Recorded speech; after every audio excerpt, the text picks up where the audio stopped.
Hi student, 12th standard chapter 1 example 1.14 பார்க்க போறோம்.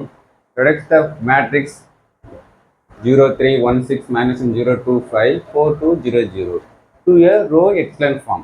Row echelon form. ஒரு மேட்ரிக்ஸ் கொடுத்துட்டாங்க. row echelon formல reduction பண்ணி கொடுன்னு கேட்குறாங்க. ஓகே, ஃபர்ஸ்ட் நம்ம என்ன வரோம், மேட்ரிக்ஸ் நேம் கொடுத்துட்டோம். நேம் கொடுத்துட்டு நம்ம என்ன யூஸ் பண்ணுறோம், ஃபர்ஸ்ட் நமக்கு நேம் கொடுத்துட்டு ஃபர்ஸ்ட் கரெக்டாக இருந்தப்பல இப்போ நம்ம ஃபர்ஸ்ட் வேல்யூ நமக்கு என்ன, நமக்கு ஒன்று இருக்கணும். அது ஒன்றுக்கு எனி வேல்யூஸ் இருக்கணும். ஒன்று ஃபர்ஸ்ட் வேல்யூ என்ன இருக்குது, நமக்கு ஜீரோவில் இருக்குது. அப்போ ஜீரோ வந்து நமக்கு எதையும் இன்டர்சேஞ்ச் பண்ணணும், இங்கே எனி வேல்யூ கொண்டு வரணும். ஏன்னா நம்ம ஜீரோ இருந்தாலும் நான் இது பண்ண நம்ம ஜீரோ நான் ஃபேக்டரி வந்துடும். நமக்கு நம்ம எந்தமே பண்ணாலும் இது ஜீரோ கொண்டு வர முடியாது. நமக்கு அது என்ன பண்ணணும், இந்த வேல்யூஸ் வேணும் ஃபர்ஸ்ட் வேல்யூ. அப்போ இந்த ஜீரோ இருந்தால் என்ன நமக்கு இந்த R2 R1 இன்டர்சேஞ்ச் பண்ணுறோம். R1 என்ன இன்டர்சேஞ்ச் டூன்னு ஆர் ஓகே. அப்போ R1 இருக்கிறதுல R2 எழுத போகிறோம், R2 விட R1 சேஞ்ச் பண்ணுறோம். -025 R1 எழுதிட்டோம். R2 வந்து நம்ம தான் இங்கே இன்டர்சேஞ்ச் R1 இங்கே இன்டர்சேஞ்ச் பண்ணிட்டோம். இந்த R3 அப்படியே சேமாக இருக்குது. இப்போ கரெக்டாக அது ஃபர்ஸ்ட் -102 ஃபர்ஸ்ட் வேல்யூ தான் இருக்குது ப்ராப்ளம். அதேமாதிரி ஜீரோ வந்தால் டேரெக்டாக அப்ளை பண்ணக்கூடாது, இன்டர்சேஞ்ச் பண்ணிட்டு தான் எனி காலம் இதை கூட இன்டர்சேஞ்ச் பண்ண தப்பு இல்லை. ஓகே, இதுதான் ஏன்னா -1 ஈஸியாக பண்ணிருக்கிறதுக்காக -1 மேலே கொண்டு போயிருக்கு. ஓகே, இப்போ நெக்ஸ்ட்டு இப்போ நமக்கு ட்ரையாங்கிள் ஃபார்ம் பண்ணணும். இந்த ரெண்டை ஜீரோ ஆக்கணும். இந்த ரெண்டை ஜீரோ ஆகணும். R1 எடுத்து அப்படியே யூஸ் பண்ணிக்கிறீங்க, எதுவுமே சேஞ்ச் பண்ணாமல். ஓகே, இப்போ இங்கே ஜீரோ ஆக்கணும்னா முன்னாடியே ஜீரோவே இருக்குது ப்ராப்ளமே இல்லை, நமக்கு கண்டுபிடிக்க. அதை எடுத்து அதையும் அப்படியே நோட் பண்ணிக்கலாம், எதுவும் பண்ணக்கூடாது.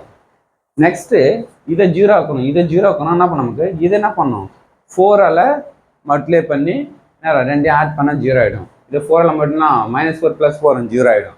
அப்போ என்ன R3 → R3 + 4R1. ஓகேவா? அப்போ R3 வேறு 4200 தான். R1 எதில் மல்டிப்ளை பண்ணுறோம், -4 + 4ஆல் மல்டிப்ளை பண்ணோம்னா அப்புறம் 0 2 8 28 அதை எடுத்து யூஸ் பண்ணிட்டோம். இப்போ 2 ஜீரோ ஆகிடுச்சா, திரும்பி அதை ஜீரோ ஆக்கணும். இந்த 2 டைம்ஸை ஜீரோ ஆக்கணும். அப்போ தான் நம்ம எக்ஸலன்ட் ஃபார்ம் ட்ரையாங்கிள் ஃபார்ம் ஆகும். ஓகே, அப்புறம் இதை ஜீரோ ஆக்கனாவே இந்த 2 ரோ எடுத்தும் அப்படியே அட்டாச், எதுவுமே சேஞ்ச் பண்ணக்கூடாது. ஓகேவா? நெக்ஸ்ட் பண்ணணும். இப்போ இதை சேஞ்ச் பண்ணால் R2 தான் மல்டிப்ளை பண்ணணும். R2 கூட தான் மல்டிப்ளை பண்ணணும். அப்போ இதை வந்து 3ஆல் மல்டிப்ளை பண்ணுறது, 2ஆல் மல்டிப்ளை பண்ணி மைனஸ் பண்ணால் ஜீரோ ஆகிடும். என்னடா 3 2s are 6, 3 2s are 6, 6 - 6 zero ஆகிடும் நமக்கு. ஓகே, அப்போ என்ன 3R3 - 2R1. அப்போ 3R3 0 6 எல்லாத்தையும் நான் 3ஆல் மல்டிப்ளை பண்ண R3 24 60.